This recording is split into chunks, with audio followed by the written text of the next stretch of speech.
Hello guys, कैसे हैं आप लोग। इस लॉकडाउन में आपकी पढ़ाई कैसे चल रही है।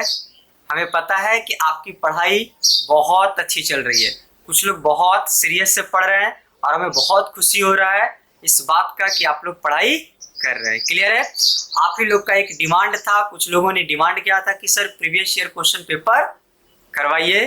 तो आज हम लोग क्या करेंगे, previous year question paper CBSE board का करने वाले हैं। आपको पता होगा कि सीबीएसई बोर्ड दो तरह से एग्जामिनेशन कंडक्ट करती है। एक दिल्ली के लिए अलग क्वेश्चन बनाती है और एक ऑल इंडिया के लिए अलग क्वेश्चन बनाती है। क्लियर हो गया। बट कभी कभी ऐसा देखा गया है कि दिल्ली का क्वेश्चन ऑल इंडिया में आ जाता है और ऑल इंडिया का क्वेश्चन दिल्ली बोर्ड में आ जाता है। कहने का मतलब क्या चीज हो गया कि जो दिल्ली के लिए जो सीबीएसई सेट किया गया है क्वेश्चन, वो कभी कभी अक्सर ऑल इंडिया में पूछा जाता है और ऑल इंडिया का क्वेश्चन कभी कभी दिल्ली बोर्ड में पूछा जाता है। एक और चीज ध्यान में ये रखना है कि ज्यादातर जो क्वेश्चन आते हैं सीबीएसई बोर्ड में वो हमेशा रिपीटिशन का क्वेश्चन आते हैं। मतलब आपको ध्यान में रखना होगा कि जितने भी सॉल्यूशन करेंगे उसको दिमाग में आपको बैठा लेना है और उससे रिलेटेड अक्सर, मतलब अक्सर की हम बात करें कि 80 to 90% जो क्वेश्चन होते हैं, खास करके न्यूमेरिकल वगैरह और थियोरेटिकल, तो लगभग में 5 नंबर का क्वेश्चन फिक्स ही है, वो प्रीवियस ईयर का ही क्वेश्चन पेपर होता है। लेकिन न्यूमेरिकल में कुछ वैल्यू चेंज होता है लेकिन क्वेश्चन भी वही होता है। जैसे 2020 में क्वेश्चन आया फ्लक्स के ऊपर, पूरा रिपीटिशन है। समझ में आ रहा है कि नहीं। तो इस बात को ध्यान में रखेंगे। क्वेश्चन पेपर हम आपको क्या करेंगे, डिस्क्रिप्शन बॉक्स के लिंक में दे देंगे और आपको डाउनलोड करना है, प्रिंट करवा लेना। अगर हो सके तो प्रिंट करवा लीजिए, नहीं हो सकता है, अगर अभी अभी दुकान वगैरह नहीं खुले हुए हैं तो कोई बात नहीं है, आप कॉपी में क्वेश्चन लिखेंगे तब उसका सॉल्यूशन करेंगे। क्लियर हो गया। लेकिन आज क्या करना है, आज आपको कॉपी लेके बैठना है, रफ कॉपी लेके बैठना है। क्लियर है। और उस रफ कॉपी में आप सॉल्यूशन को क्या करेंगे, रफली आप बनाएंगे। और जब आप फेयर कॉपी में बनाएंगे, जहां पे आप नोट्स बना रहे हैं, वहां पे क्वेश्चन पेपर और सॉल्यूशन साथ में आपको करना है। क्लियर है गाइज। सो ज्यादा देर नहीं करते हैं और हम लोग स्टार्ट करते हैं। अच्छा, आज का टॉपिक क्या होने वाला है, इलेक्ट्रिक फ्लक्स और इलेक्ट्रिक डायपोल के ऊपर क्वेश्चन हम लोग करेंगे। अभी तक जितने भी क्वेश्चन सीबीएसई बोर्ड में आ चुके हैं उससे रिलेटेड हम लोग क्वेश्चन, इवन 2020 का भी क्वेश्चन हम लोग इंक्लूड करने वाले हैं। 2020 में भी इलेक्ट्रिक फ्लक्स के ऊपर क्वेश्चन आ चुका है। क्लियर है guys. So let us start solution of previous year question paper. Clear हो गया। बस एक फार्मूला बस आपको याद रखना है। कौन सा फार्मूला याद रखना है बताओ। फ्लक्स का फार्मूला क्या होता है, देखो फ्लक्स का फार्मूला, सिर्फ इस फार्मूले पे ही हम लोग सारा क्वेश्चन बनाएंगे। फाई इक्वल टू, याद है, फाई इक्वल टू लिख सकते हैं integration of E dot D S बराबर क्या लिख सकते हैं, कुछ याद है, Q in by epsilon not. एक ये फार्मूला। चलो इसी फार्मूला को हम लोग कुछ ऐसे लिखते हैं, आर ई यूनिफॉर्म है, मान लो डी एस है, ये यूनिफॉर्म कर लेते हैं तो इसको लिख सकते हैं ई एस और ई डॉट ई एस कर देते हैं, ई डॉट क्या कर देते हैं, ई एस करते हैं। क्लियर है। और बराबर और क्या लिख सकते हैं, क्यू इन बाई एप्सिलॉन, मतलब या इधर ये फार्मूला यूज करेंगे इधर ये फार्मूला यूज करने वाले हैं। मतलब ज्यादातर जो हम लोग फार्मूला यूज करेंगे ये फार्मूला यूज करने वाले हैं। फाई बराबर क्या होगा, फ्लक्स निकालना है, दोनों फार्मूला फ्लक्स निकालना है, तो यहां से अगर फ्लक्स निकालना है तो फाई बराबर बोलेंगे ई डॉट ई एस, या फ्लक्स निकालना है तो हम बोल सकते हैं आपका Q in by epsilon. Clear हो गया। तो ये हम लोग आज हम लोग ये यूज करेंगे, ये फार्मूला को और ये फार्मूला को यूज करने वाले हैं। क्लियर है गाइस। तो आप इसको कॉपी कर लो। ध्यान रखेंगे यही फार्मूला आज हम लोग पूरे चैप्टर में यूज करेंगे। न्यूमेरिकल बहुत इजी आता है भाई, मतलब हार्ड नहीं आता है, बस कंसेप्चुअल होना चाहिए, कंसेप्ट होता है हमेशा न्यूमेरिकल में, और उस कंसेप्ट को हम लोग क्या करेंगे, सीखेंगे। इसलिए न्यूमेरिकल से डरना नहीं है, भागना नहीं है, बनाना पड़ेगा। और हम लोग यहाँ पे स्टेप बाय स्टेप क्या करेंगे, आज हम लोग सीखेंगे। आप देखिएगा कि न्यूमेरिकल कितना आसान होता है। चलो देख लो, फाई बराबर क्या है, E dot E S. E for electric field है और एस फॉर एरिया है। ई क्या है, तो आप बोलेंगे सर ई तो इलेक्ट्रिक फील्ड पर है, सही बात है।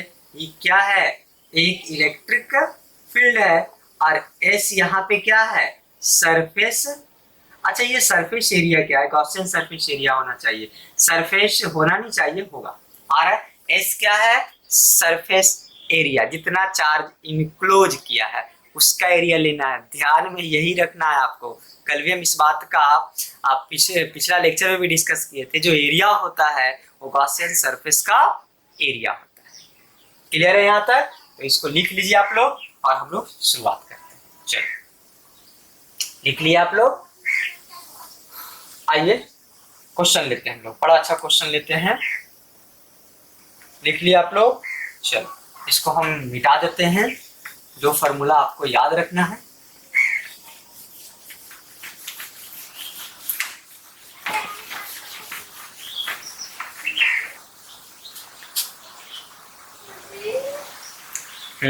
चलो देखते हैं, अच्छा क्वेश्चन लेते हैं। पहला क्वेश्चन क्लियर हो गया। ये फर्स्ट क्वेश्चन है, ये आया है दिल्ली 2000, ये आया है दिल्ली में, ये आया है दिल्ली 2008 में क्वेश्चन आया है। ध्यान में रखेंगे कब आया है, दिल्ली 2008 में आया है। बहुत सिंपल है। अ यूनिफॉर्मली चार्ज कंडक्टिंग स्फीयर, एक कंडक्टिंग स्फीयर है और वो यूनिफॉर्मली चार्ज है, कंडक्टिंग स्फीयर है। तो कल हम बात किए थे प्रीवियस लेक्चर में, कंडक्टिंग और नॉन कंडक्टिंग क्या होता है। तो देखो एक कंडक्टिंग यूनिफॉर्मली चार्ज स्फीयर है ऑफ डायमीटर, डायमीटर जो है वो 2.5 मीटर दिया हुआ है। डायमीटर कितना दिया हुआ है, 2.5 मीटर है। जब surface charge density, surface charge density का मतलब सिग्मा दिया हुआ है। सरफेस चार्ज डेंसिटी क्या दिया हुआ है, सिग्मा कितना है, 100 micro coulomb per metre square, 100 micro coulomb per metre square. Calculate, calculate, calculate है चार्ज ऑन स्फीयर। क्या कैलकुलेट करना है, चार्ज ऑन स्फीयर। क्लियर है। दूसरा क्या कैलकुलेट करेंगे, टोटल इलेक्ट्रिक फ्लक्स, जिसको हम लोग फाइटी बोल रहे हैं, फाइटी, टोटल इलेक्ट्रिक फ्लक्स। क्या निकालने के लिए बोलेगा, टोटल इलेक्ट्रिक,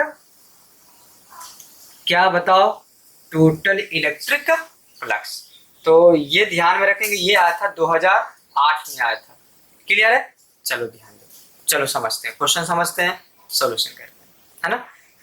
देखो बोलता है कि एक स्फीयर है, ध्यान से समझना, एक स्फीयर कंडक्टिंग है और आपको पता है कि कंडक्टिंग में इनसाइड इलेक्ट्रिक फील्ड 0 होता है और नॉन कंडक्टिंग में इनसाइड इलेक्ट्रिक फील्ड होता है।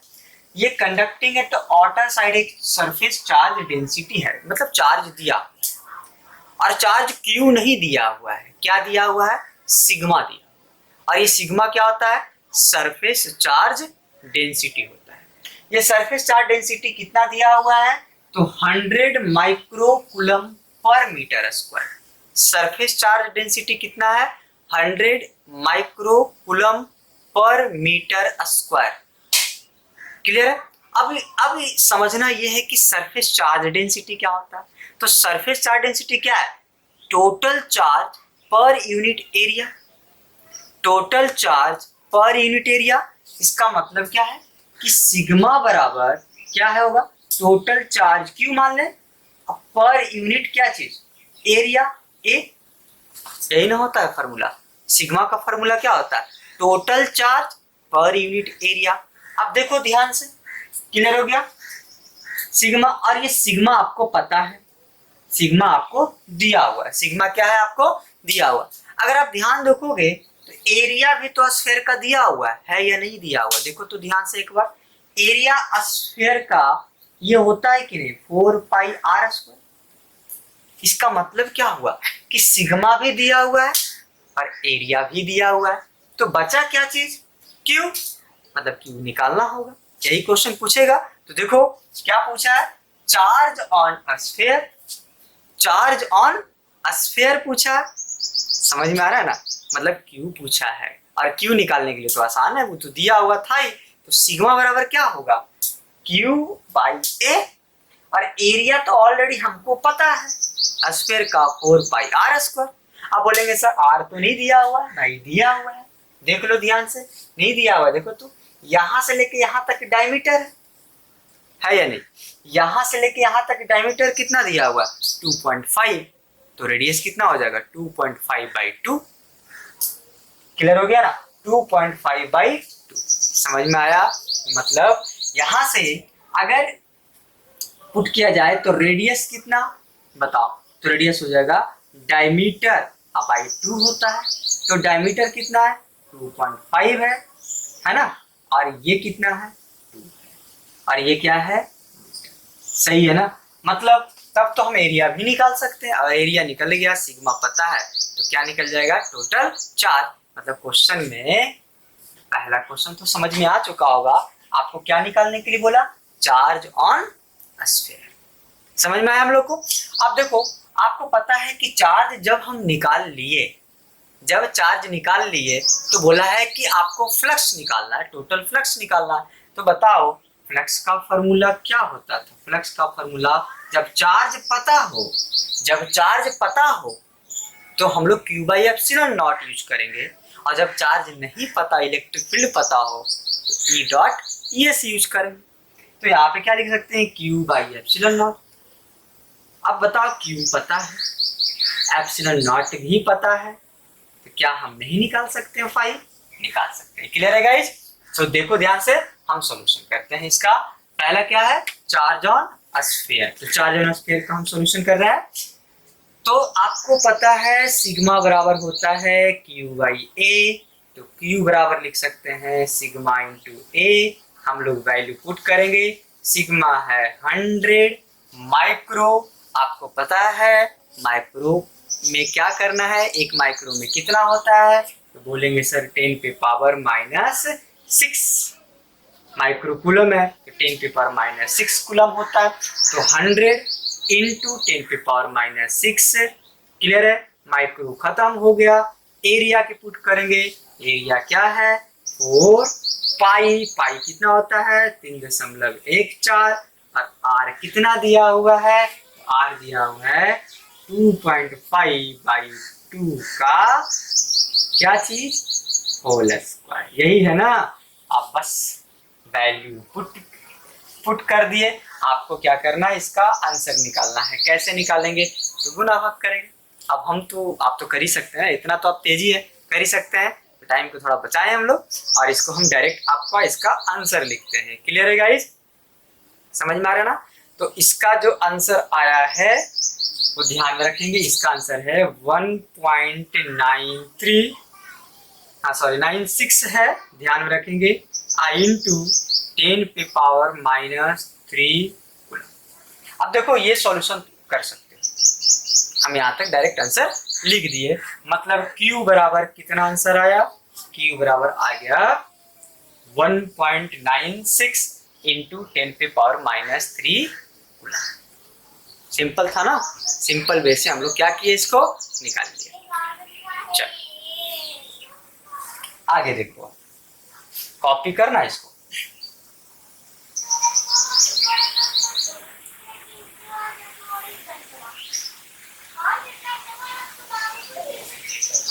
दूसरा क्वेश्चन क्या बोला, बोलो तो दूसरा क्वेश्चन बोला था फ्लक्स निकालने के लिए। तो बताइए फ्लक्स का फार्मूला क्या होता है, फ्लक्स का फार्मूला, फ्लक्स का फार्मूला दूसरा क्वेश्चन में, जब चार्ज पता हो तो फ्लक्स लिख सकते ना, Q in by epsilon not.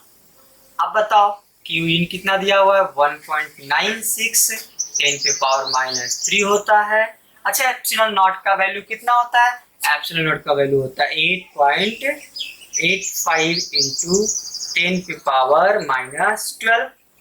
बस आप इस वैल्यू को कैलकुलेट कर लो, कर सकते हो ना कैलकुलेट, कोई दिक्कत तो नहीं है ना, सॉल्यूशन तो आसान है। अच्छा करना कैसे है, इसको पहले देखो 10 वाला जो काम क्रिया है ना इसको ऊपर लेके चले जाना, तब उसके बाद काम क्रिया करना बहुत सिंपल हो जाता है ना। इस पॉइंट से इस पॉइंट को काट देना, इसको ऊपर लेके चले जाना, तो कुछ इस टाइप का एक वैल्यू आएगा, आंसर आएगा। वो आंसर है, ध्यान से देखो, वो आंसर है 2.2 गुना 10 पे पावर 8, 10 पे पावर 8। अब देखो 5 बराबर ये आंसर आया, 5 बराबर क्या है 2.2 इंटू 10 पे पावर 8।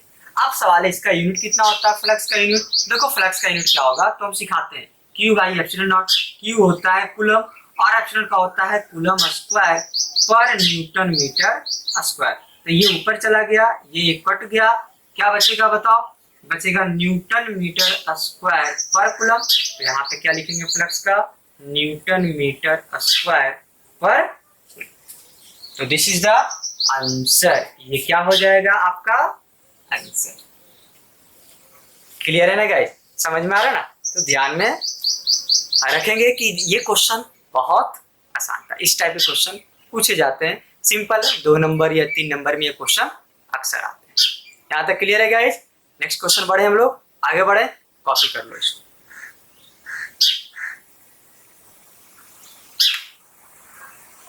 ये क्वेश्चन नंबर 1 था, सीट में आपको मिलेगा, ये क्वेश्चन नंबर 1 था। क्वेश्चन नंबर 2 अभी नहीं करेंगे, क्वेश्चन नंबर 2 अभी नहीं करेंगे। क्लियर है गाइस। क्वेश्चन नंबर 2 अभी नहीं पढ़ाई किए हम, डायपोल है लेकिन हम उसमें वर्क डन अभी तक हम स्टडी नहीं किए, पोटेंशियल नहीं पढ़े तो वर्क डन अभी नहीं पढ़े। तो हम लोग क्वेश्चन नंबर 3 बनाएंगे, क्वेश्चन नंबर 3 बनाएंगे। ये आया है ऑल इंडिया 2011, मिटा रहे क्वेश्चन नंबर 3। क्वेश्चन नंबर 3 बनाएंगे। ये क्या आया है ऑल इंडिया 2011 में, कब आया है all India 2011।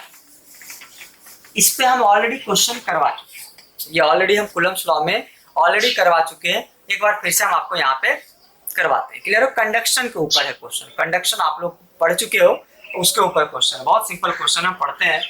2 identical metallic spherical shell, 2 वो स्फेरिकल सेल है, ये आपका ए है और ये आपका बी है, 2 गो है। इस पे चार्ज है +4Q और इस पे चार्ज है -10Q, मतलब 2 गो स्फेरिकल सेल है, दोनों के ऊपर ये चार्ज है। Are kept at a certain distance, दोनों के बीच में कुछ डिस्टेंस दिया हुआ है, चलो आर मान लो, कुछ डिस्टेंस दिया हुआ है, क्या मान लिए आर मान लिए। यहाँ तक सही है, मान लिए। अब देखो a third identical uncharged C, एक C लाते हैं जो A से टच करवाए, ये C है, A से टच करवाए, क्लियर हो गया। फिर इसको किससे टच करवाए, B से टच करवाए। The third identical uncharged C is first placed in contact with a sphere A, C को A के साथ टच करवाए and then with a sphere B, फिर इसके बाद किसके साथ करवाना है, B के साथ करवाना है। क्लियर हो गया। चलो इतना पहले कर लेते हैं, फिर आगे क्या बोलेगा समझेंगे। चलो, तो 2 मेटालिक स्फीयर है, स्फेरिकल है, एक है +4Q और एक है -10Q। यहाँ तक सही है ना। और दोनों के बीच का डिस्टेंस क्या लिए हम लोग, R ले लिए। अब बोलता है कि एक C है मेटालिक स्फीयर जो पहले किसको टच करवा रहा है, अच्छा C न्यूट्रल है लेकिन टच किसको करवा रहा है, A को करवा रहा है। तो A पे कितना बचेगा, A पे कितना बचेगा, चलो बताओ A पे कितना होगा। तो अगर इसको टच करवाएगा A पे तो हाफ और हाफ में डिवाइड हो जाएगा, तो हाफ और हाफ में डिवाइड होगा तो A कितना हो जाएगा, ये 2Q, ये 2Q बचेगा। और C कितना बचेगा, C बताओ C कितना बचेगा, C तो C पे भी कितना आ जाएगा, 2Q आ जाएगा। और ये क्या है, C है और ये है आपका B। और C अब किसके साथ टच हो गया, B के साथ, और दोनों का डिस्टेंस क्या है, फिक्स है। क्लियर हो गया। अब देखो यहाँ पे, अब जी C जैसे टच हुआ तो A में तो वही है 2Q + 2Q, A था, B में चेंजिंग होगा कि नहीं होगा, B में चेंजिंग होगा। B में कितना बचेगा समझो, तो करना क्या है, पहले दोनों को जोड़ दो, निकालना कैसे समझो। दोनों को क्या करेंगे, जोड़ देंगे। दोनों को जब जोड़ दोगे तो आएगा कितना, -8 आया। इसको 2 से डिवाइड करो तो कितना आ जाएगा, -4q। और ये -4q मतलब b कितना होगा, -4q, और c कितना हो जाएगा, -4। यहां तक समझ में आया ना। अब क्वेश्चन आगे पढ़ते हैं, जहां तक था वहां तक हम पढ़ लिए। With sphere b, then sphere a and b are brought in contact. अब क्या करता है, a और b को, अब a और b को टच करवाता है। a और b को जब टच करवाएगा, a में है 2q, b में है आपका -4q, और दोनों को क्या करवाया, टच करवाया, तो फाइनल क्या बचेगा, तो दोनों को पहले जोड़ देना है। तो दोनों को जोड़ देंगे तो कितना आएगा, -2q, और दोनों को 2 से डिवाइड कर दो तो कितना आ जाएगा, -q। मतलब a में बचा -q और b में भी बचा -q। आ गया समझ में कि नहीं, मतलब a में कितना -q और b में कितना -q।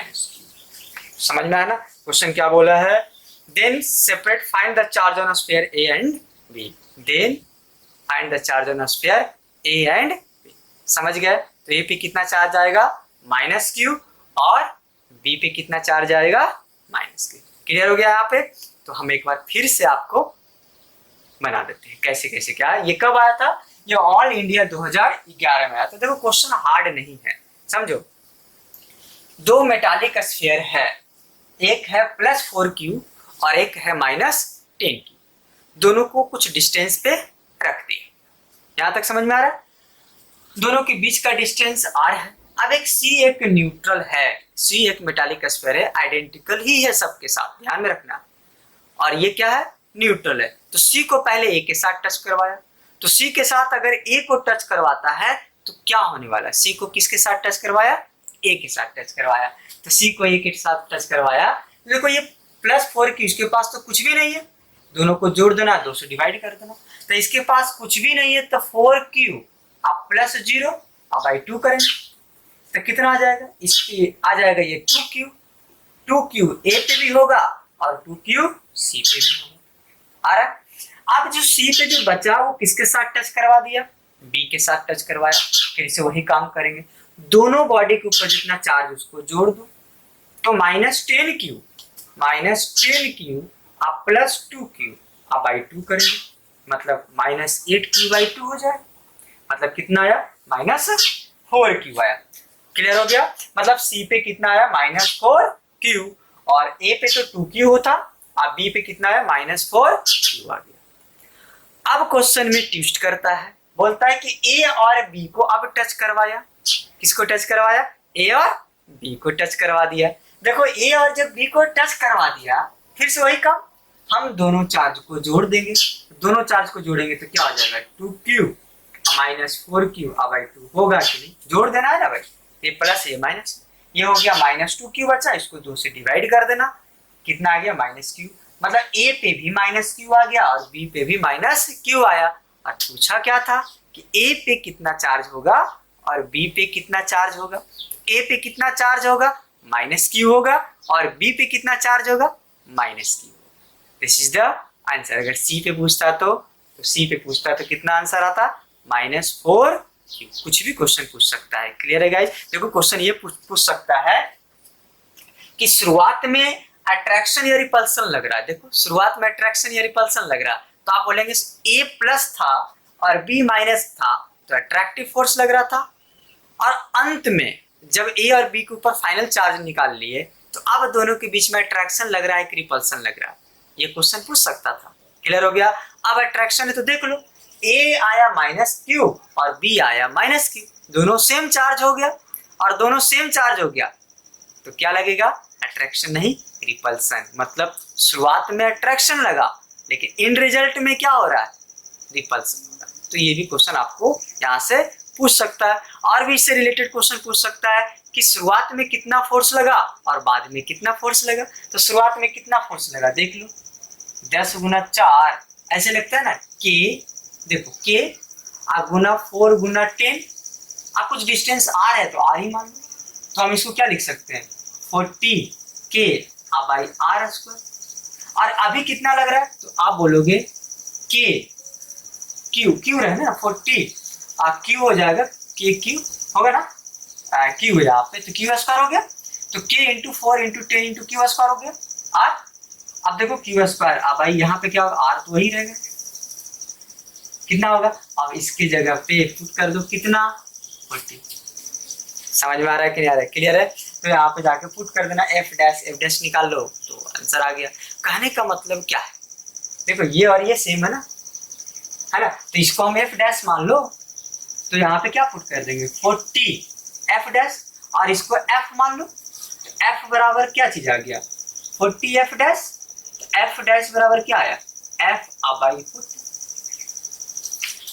मतलब इससे रिलेटेड इतना क्वेश्चन आपको पूछ सकता है कूलम्ब्स लॉ में करवाए हैं हम आपको क्वेश्चन इस टाइप का क्लियर है।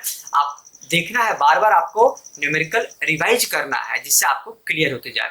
बहुत सिंपल है एफ निकाल लो पहले इसका एफ निकालो तो इसका एफ मतलब एफ डैश निकाल लिए आप कुछ नहीं करना एफ निकालो दोनों को भागा दे दो आंसर आ गया यार बहुत सिंपल है क्लियर है गाइस।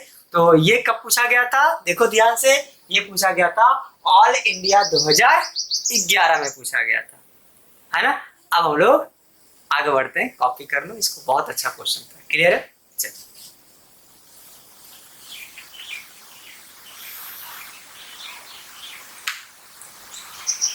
ये था क्वेश्चन नंबर 3।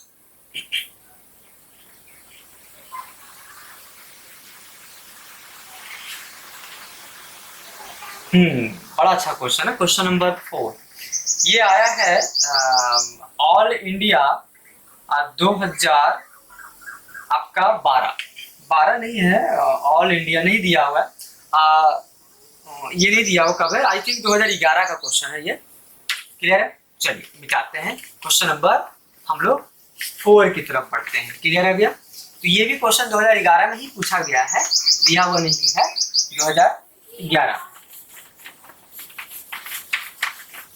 देखो इधर ध्यान से देखना तो हम लोग बढ़ते हैं आगे क्वेश्चन नंबर 4 बनाते हैं। Given charge situated at a distance from electric dipole in and position. एक इलेक्ट्रिक डायपोल है तो ये माइनस क्यू और ये प्लस क्यू आपको याद है ना इलेक्ट्रिक डायपोल और ये दोनों के बीच में डिस्टेंस क्या लेते थे हम लोग 2r लेते थे 2l लेते थे कुछ याद है और this is the mid point तो यहाँ से यहाँ l होता था यहाँ से यहाँ l होता था। इलेक्ट्रिक डायपोल मोमेंट का फॉर्मूला क्या होता था तो q इंटू क्या होता था 2l दोनों के बीच का डिस्टेंस लेते थे क्लियर है कि नहीं। तो ध्यान में रखेंगे t बराबर क्या है q इंटू 2l तो this is the dipole moment. अच्छा 2l क्या है डिस्टेंस इसको ऐसे लिख सकते हैं q into distance between the dipole या charge distance between the charge लिख सकते हैं कि नहीं तो यूज पड़ेगा तो हम इसको कर सकते हैं। A given charge situated at a distance from an electric dipole in end position। अच्छा end position या तो इधर end position की बात कर रहा है तो देखो ये इसका end position इधर होगा इसका end position इधर होगा तो ये एक्सियल की बात कर रहा है या इक्वेटोरियल की बात कर रहा है। इक्वेटोरियल अगर होता तो ये परपेंडिकुलर पे होता यहाँ पे और अगर एक्सियल की बात कर रहा तो ये किधर होता इधर सामने की तरफ। तो end position का मतलब एक्सियल की बात किया अगर परपेंडिकुलर टर्म वगैरह अगर वो यूज करता या बोल देता इक्वेटोरियल तो आपको इसके परपेंडिकुलर लेना तो ये इक्वेटोरियल पॉइंट है याद है कुछ इक्वेटोरियल था और ये क्या है एक्सियल समझ में आना। तो यहाँ पे जो बात कर रहा है इंड ऑन पोजीशन मतलब एक्सियल पॉइंट की बात कर रहा है। चलो एक्सियल के कारण इलेक्ट्रिक फील्ड कितना होता था कुछ याद कर लो एक्सियल के कारण इलेक्ट्रिक फील्ड होता था 2kp/r। एक्सियल के कारण इलेक्ट्रिक फील्ड कितना होता था 2kp/r। Experience of force F यहाँ पे कोई एक चार्ज रखा तो बताओ इलेक्ट्रिक फील्ड इधर किधर होता था इस डायरेक्शन में होता था क्लियर हो तो इस पे कितना फोर्स लगेगा आपको पता है कि इलेक्ट्रिक फील्ड पता है Q पता है तो फोर्स कितना लगेगा फोर्स लगता था Q टाइम्स E ये भी जानते हैं हम लोग है ना। यहाँ पे इलेक्ट्रिक फील्ड पता है E और E कितना है तो 2kp/r3। R कहाँ से कहाँ होता था तो भाई यहाँ से लेके यहाँ तक के डिस्टेंस को क्या मानते थे हम लोग यही था ना है ना मिड पॉइंट से कितना डिस्टेंस पे था उसको हम R माने थे। तो E बराबर क्या हो गया 2kp/r आर क्यू हो गया। आर क्यू दिया हुआ है, कोई एक चार्ज दिया हुआ है क्यू नॉट मान लो दिया हुआ है, तो इलेक्ट्रिक फील्ड कितना हो जाएगा, आप फोर्स कितना हो जाएगा, q times c, q naught times c होगी। समझ में आ रहा है, आप समझो।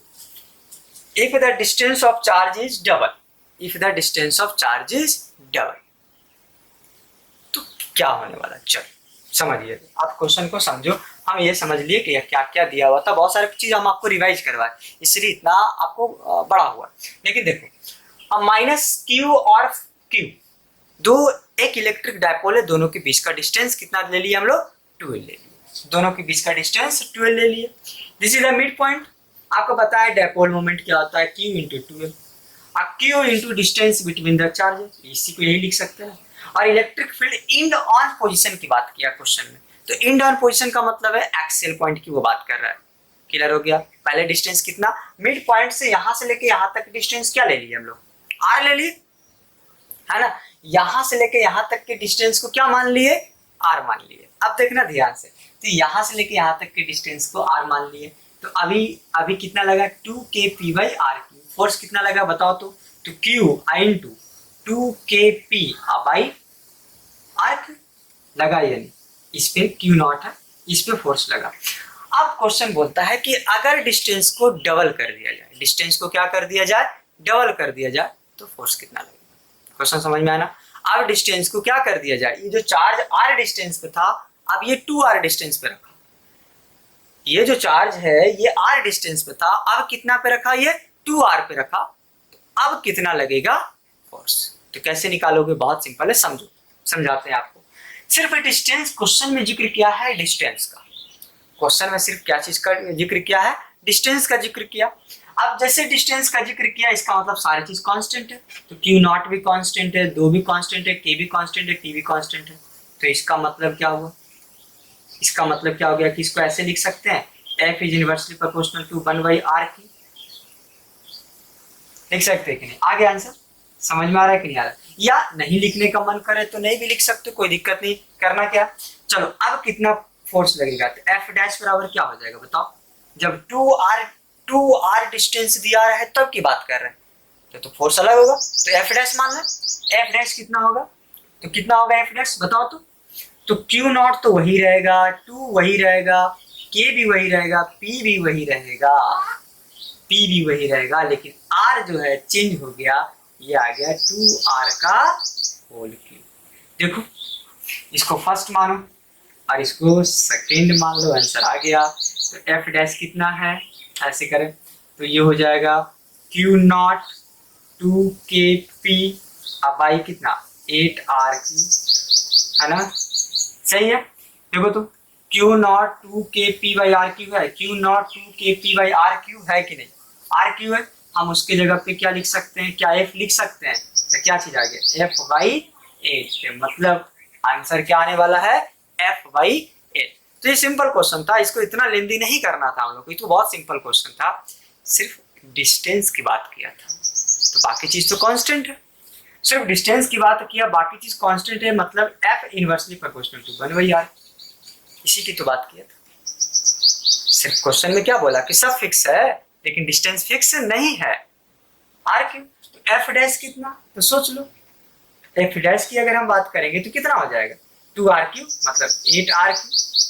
अब 1/r क्यू क्या f है कि नहीं है, तो मतलब क्या चीज आ गई f/8 आएगा ना, इसको अगर हम कांस्टेंट को ये कर देंगे f/8 आएगा, मतलब सिंपल क्वेश्चन था, समझ में आया आपको, तो इतना आपको ध्यान में रखना था कि फोर्स ये लगा और एफ डैश निकालना, तो एफ डैश निकाल दी जब 2r डिस्टेंस डबल हो गया। क्लियर है गाइस।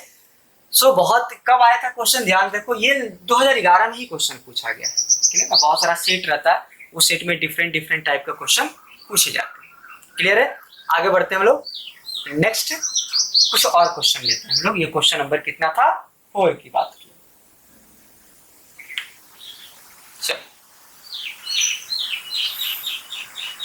क्वेश्चन नंबर 5 अभी नहीं बनाएंगे, 2 और 5 जो है सेम टाइप का क्वेश्चन है, वर्क डन के ऊपर है, और वर्क डन अभी तक हम लोग बनाए नहीं है, तो उसको हम नहीं बनाएंगे। बहुत अच्छा क्वेश्चन एक लेते हैं, 6 number question, it's a very interesting question, तो ध्यान दें। 6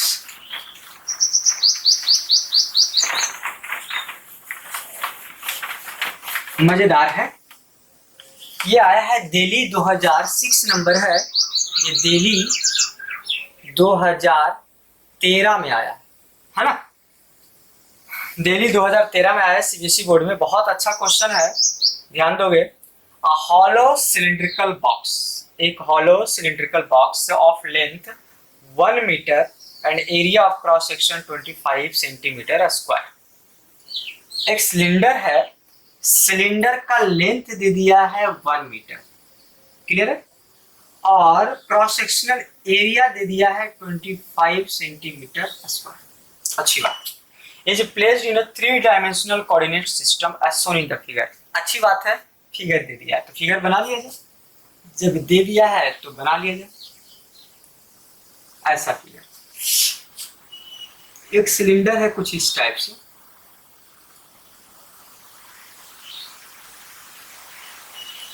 है ना, आप लोग फिगर अच्छे से बनाएंगे। ये एक्स एक्सिस है, अच्छा ये वाई दिया हुआ है और ये जेड दिया, ठीक है। सिलेंडर है, ये यहां से लेके यहां तक क्या दिया हुआ क्वेश्चन में, रेडियस, है ना, रेडियस दिया हुआ, कोई बात। और यहां से लेके यहां तक दे दिया है 1 मीटर, यहां से लेके यहां तक cylindrical box of length 1 metre, box of length 1 metre, ये 1 मीटर लेंथ, ये 1 मीटर है और इसका एरिया दे दिया है, क्लियर है। So the electric field in the region is given, है ना, और कुछ दिया है इसमें। अच्छा इलेक्ट्रिक फील्ड रीजन ऐसे करके यहाँ पे दे दिया है 50x आई दिया है, आई कैप दिया है, फिर ई इज, ई का यूनिट दे दिया है और x क्या है, मीटर में है, तो x मीटर में ले लिया है, ध्यान रखेंगे x किस में लिया है, मीटर में, जिसका जरूरत पड़ेगा। बहुत अच्छी बात है।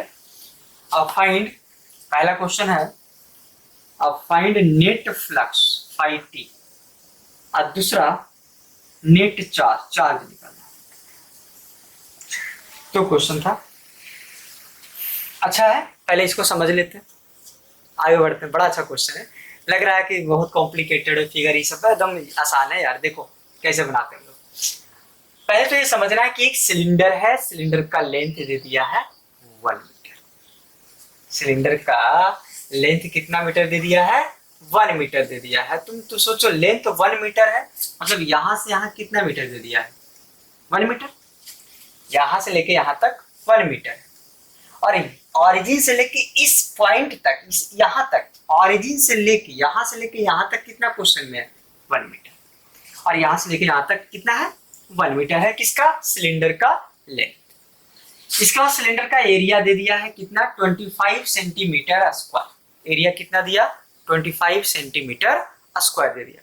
25 सेंटीमीटर स्क्वायर का मतलब ऐसे लिख सकते हैं, 25 इंटू 10 पे पावर, बताओ तो कितना लिख सकते हैं तुम लोग बताओ, -4 लिखे मीटर स्क्वायर, कोई दिक्कत तो नहीं है ना। 25 इंटू 10 की पावर -4 मीटर स्क्वायर, क्लियर है यहाँ तक, चलो यहाँ तक हम लोग कर लिए, मीटर स्क्वायर है। अब बोलता है कि इलेक्ट्रिक फील्ड इस डायरेक्शन में, एक फील्ड है, फील्ड लाइंस है, और ये फील्ड लाइंस इस डायरेक्शन में फ्लो हो रहा है, फील्ड लाइंस इस डायरेक्शन में फ्लो कर रहा है, यहाँ तक समझ में आ रहा है। तो इस डायरेक्शन में फ्लो और ये फील्ड लाइंस के अंदर रखा हुआ है, तो सवाल यही है कि ये जो सिलेंडर है इसमें कितना फ्लक्स पार करेगा, कितना फ्लक्स होगा, किसमें, इस सिलेंडर में। तो कैसे निकालेंगे, फ्लक्स निकालने के लिए आपको फार्मूला पता होना चाहिए। फ्लक्स का फार्मूला क्या है, अगर इलेक्ट्रिक फील्ड दिया रहे तो फ्लक्स फार्मूला होता है E डॉट S, सही बात है ना, E डॉट S, फ्लक्स का फार्मूला क्या होता है, E डॉट S होता है। तो देखो E डॉट S आ रहा। अब देखो यहाँ एरिया 2 है, यहां से इंटर कर रहा है फ्लक्स, तो यहाँ पे भी निकालना होगा, और यहां से बाहर निकल रहा है तो यहाँ पे भी निकालना होगा। आ रहा समझ में कि नहीं, कैसे कर रहे हैं पता चल रहा है। देखो 2 दिख रहा है, एक यहाँ पे एक एरिया दिख रहा है, यहाँ पे भी एरिया दिख रहा है ना, तो यहाँ पे भी दिख रहा है और यहाँ पे भी दिख रहा है, इसका मतलब दोनों जगह क्या करना होगा, निकालना होगा। चलो निकालते हैं। आप बताओ, आपको पता है कि area vector always perpendicular to this surface.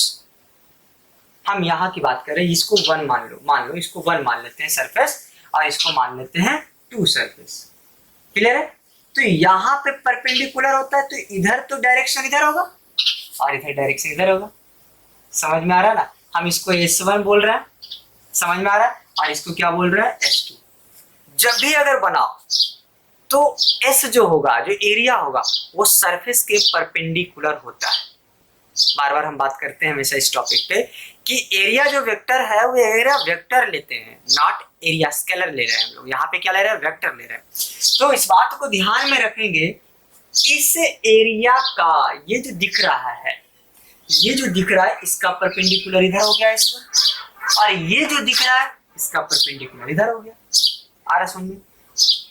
यहाँ पे बताओ, यहाँ पे इलेक्ट्रिक फील्ड किधर है, इस डायरेक्शन में E, और यहाँ पे इलेक्ट्रिक फील्ड किधर है, इस डायरेक्शन में।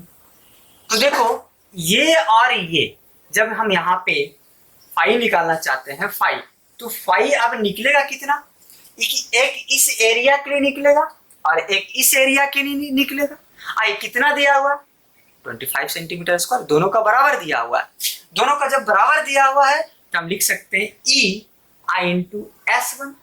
अच्छा, E इंटू S1, दोनों का डायरेक्शन अपोजिट है, ध्यान देना, इस दोनों का डायरेक्शन अपोजिट है तो माइनस साइन लगा देना है। ध्यान देना इस, यहाँ पे दोनों का डायरेक्शन अपोजिट है तो माइनस साइन, मतलब हम इसको ऐसे लिखें φ1 प्लस φ2।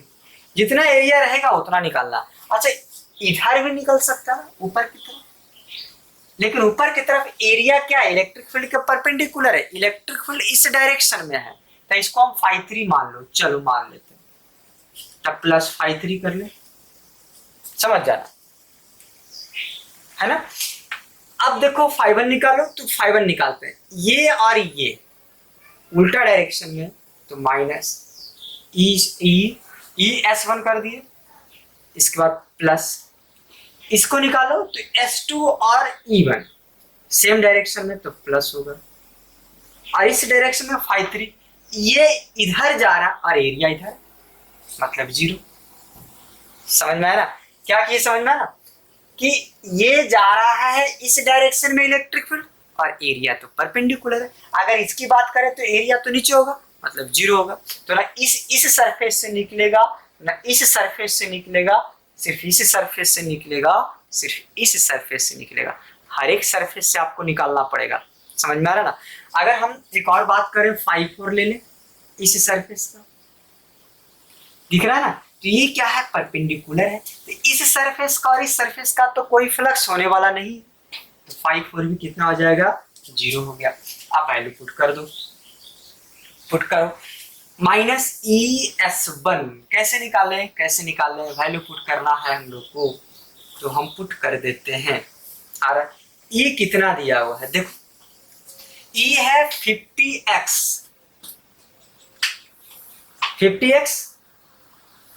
है ना, इनटू S1 ये दिया हुआ 25 इंटू 10⁻⁻4 है ना। फिर से E कितना दिया हुआ है, 50x इंटू 25 इंटू 10⁻⁻4, और ये तो 0 हो गया। आप बोल रहे होंगे सर यहाँ x आ गया, तो सॉल्व कैसे करें, इसका भी सॉल्यूशन है। या ये दिख रहा ना, ये यहां से लेके यहां तक कितना डिस्टेंस है S1 के लिए, 1 मीटर है, तो x की जगह पे यहाँ पे 1 पुट करेंगे, तो 50 गुना 1 गुना 25 गुना 10⁻⁻4 प्लस, यहाँ पे देखो 50 गुना, ये देख लो ये, तो ये या इस ऑरिजिन से कितना डिस्टेंस पे है, ये ऑरिजिन से कितना डिस्टेंस पे है, तो ऑरिजिन से है आपका डिस्टेंस कितना है, तो ये 1 मीटर है और ये 1 मीटर, तो ये कितना हो गया 2, सही है ना। गुना 25 इंटू 10⁻⁻4, सॉल्व कर लो, आंसर आ गया। समझ में आया ना कैसे कर दिए, ये समझना जरूरी है। कॉपी करो इसको,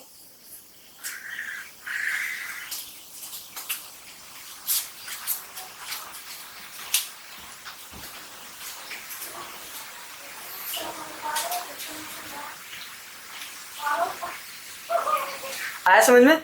चलो कुछ लोग को समझ में अभी भी नहीं आ रहा है, नहीं आ रहा है ना? एक बार देखें, फिर से एक बार हम आपको एकदम शुरू से समझाते हैं, ध्यान से समझना कैसे इस क्वेश्चन को हम लोग बनाएंगे। देखो ध्यान से समझना, हम ब्रीफ समझा रहे हैं। ये यहाँ पे सिलेंडर रखा हुआ है ऐसे, देखो। अब देखो तुम पहले ध्यान देना, इस सिलेंडर में कितना सरफेस है।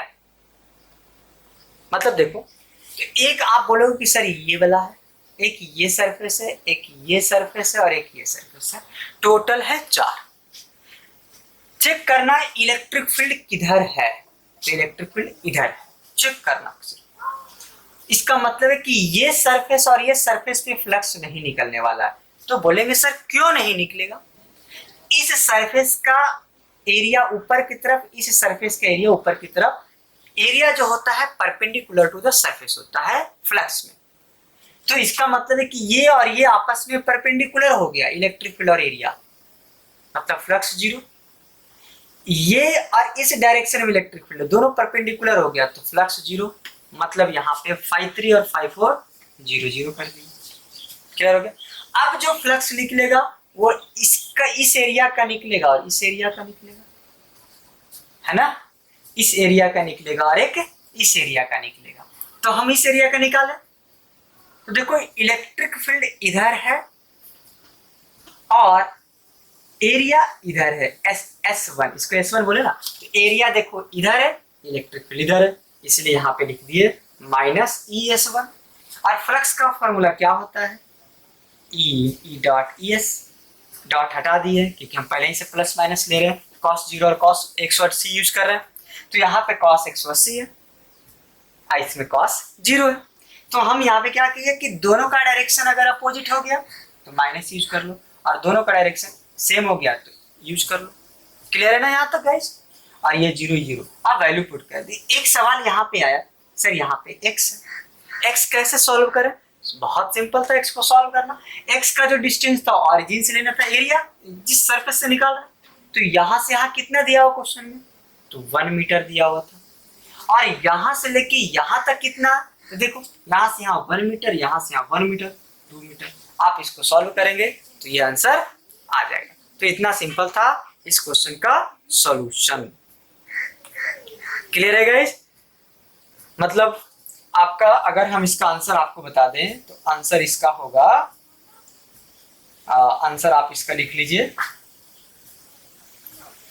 और नेट फ्लक्स आएगा इसका, देखो आंसर लिख देते हैं हम 0 पॉइंट, यहाँ पे लिख देते हैं 5 बराबर, आंसर जो आएगा वो आएगा 0.125। कितना आएगा? 0.125। आपको पता है न्यूटन मीटर स्क्वायर पर कूलम, न्यूटन मीटर स्क्वायर पर कूलम। आपको पता है ये क्वेश्चन ही 2020 में पूछा जा चुका है। यही question same to same question है, थोड़ा सा अंतर है बस, बाकी कुछ भी अंतर नहीं है। 2020 में आया, मतलब रिपीटेशन है ना क्वेश्चन का। क्लियर है कि नहीं? चलो इसको लिख लो और दूसरा क्वेश्चन हम लोग बनाते हैं। दूसरा क्वेश्चन बनाते हैं। देखो दूसरा क्वेश्चन, दूसरा बोला है चार्ज निकालना। तो भाई आपको पता है, क्या पता है बताओ?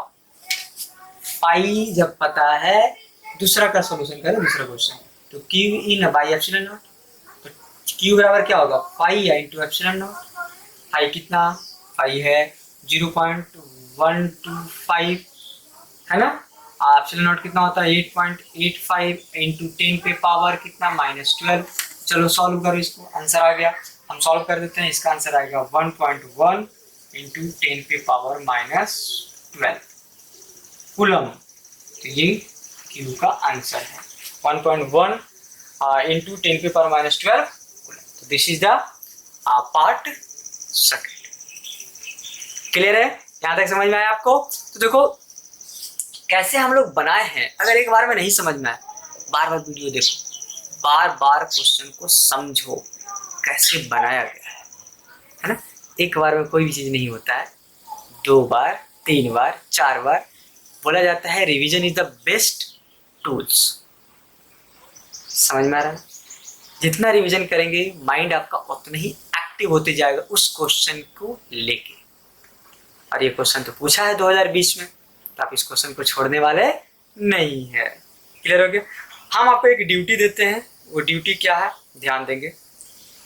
इसी से related question number 8, same to same question है, value change. Same to same question है, वैल्यू क्या है, चेंज है। मतलब क्वेश्चन नंबर 8 आपको होमवर्क है, HW। Same to same question है, तो आपको क्या बनाए, क्वेश्चन नंबर 8 होमवर्क है, और कमेंट में इसका आंसर लिखना कितना आया है। क्लियर है गाइस? तो आज हम आपको इतना ही दूर तक रहने देते हैं, कुछ और क्वेश्चन लेंगे हम लोग नेक्स्ट लेक्चर में, जिसमें हम लोग अभी 2 से 5 क्वेश्चन कम से कम अभी और बचा हुआ है, और एक 2020 का क्वेश्चन है, तो इस टाइप का हम क्वेश्चन लेने वाले हैं। तो आज हम लोग यहीं पे समाप्त करते हैं ये लेक्चर। एक और पार्ट बनेगा न्यूमेरिकल का, पार्ट 2 होने वाला है। क्लियर है गाइज? सो बनाइएगा क्वेश्चन, जो होमवर्क दिया है इसी से रिलेटेड है। नहीं अगर समझ में आया होगा, बार बार वीडियो को देखना है, अपलोड तो हो ही जाता है, बार बार देखिएगा और लोगों को शेयर कीजिए, बताइए ये न्यूमेरिकल आसान होता है, और कुछ सब्सक्राइब करवाइए चैनल को, ठीक है ना, कुछ शेयर कीजिए, सब्सक्राइब करवाइए। और अगर अभी तक आप नहीं किए हो, तो आप भी कर दो ना, अभी दबा दो, लाइक जरूर कर देना। क्लियर है गाइज?